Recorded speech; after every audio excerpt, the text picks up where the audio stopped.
Good evening and thank you for joining us for KREM 2 News at 5 tonight. I'm Mark Hanrahan. It's good to have you here. I'm Whitney Ward. A deadline is now set for prosecutors to turn over evidence against the man who is accused of killing 4 University of Idaho students last year. KREM 2 Shannon Mowdy explains the decision that came down in a Latah County court this morning. Shannon?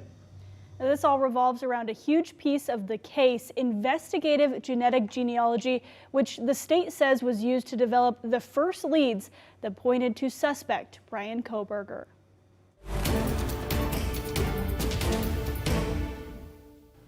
In what could signal a win for the defense, Latah County Judge John Judge says the state must turn over all investigative genetic genealogy, or IGG, material by December 1st.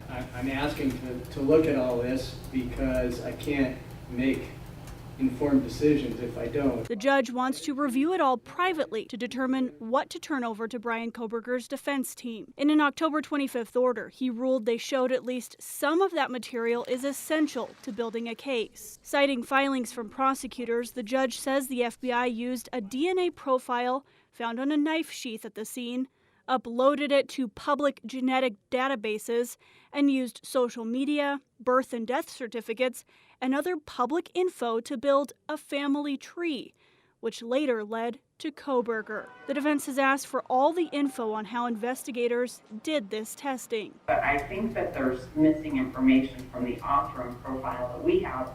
I'm hoping the court gets it, and I certainly understand that the court needs to see everything to make a decision.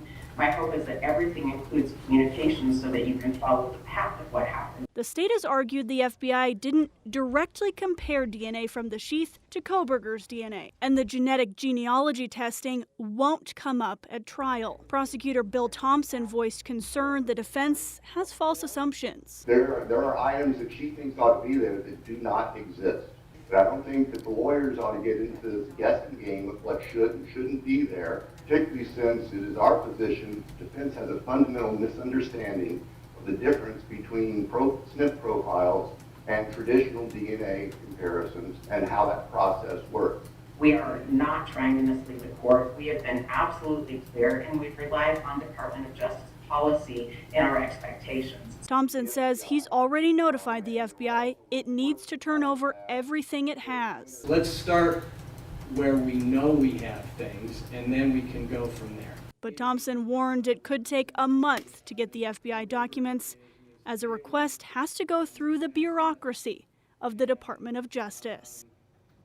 Now, there's no timeline on how long this review may take the judge. As we heard from prosecutors before, it's a lot of material. For now, a trial date is indefinitely delayed. Shannon Mowdy, KREM 2 News.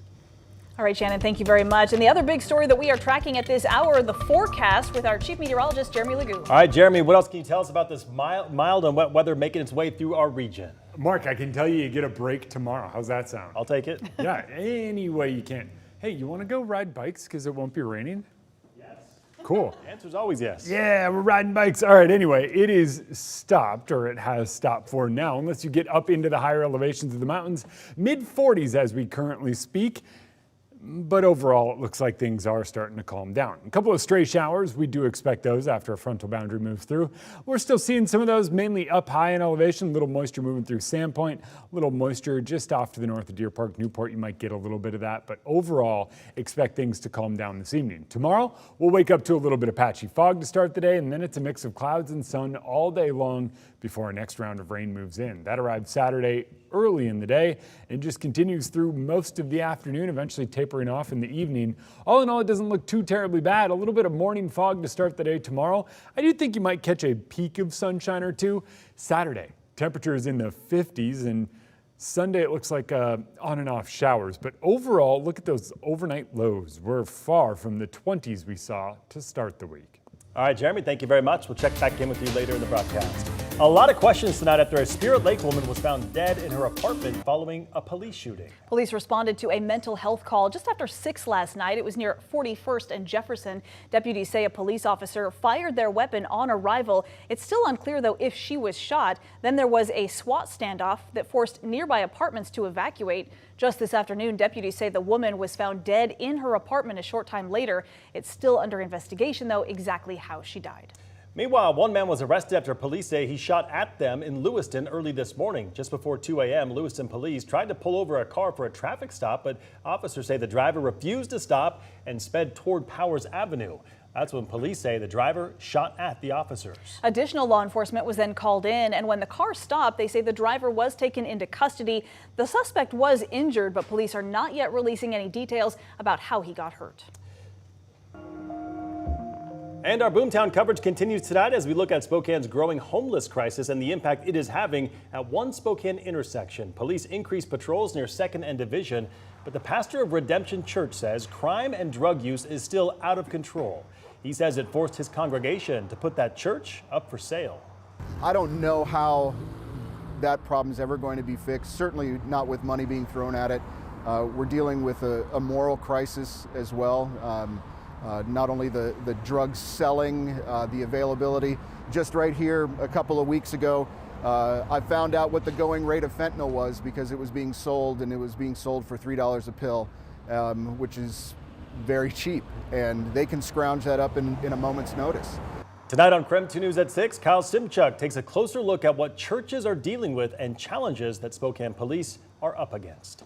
Well, in less than a week, it's Election Day, and election workers have already begun counting ballots at the Spokane County Elections Office. Right now, the county says more than 66,000 ballots have been returned already for this year's election.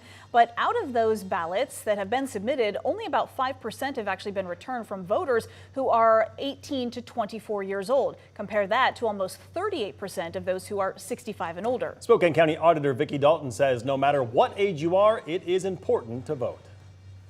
It's important for every voter, regardless of age, to get their ballot, make a good decision, cast their ballot, because the people who get elected make decisions about your life, and it's your life every single day.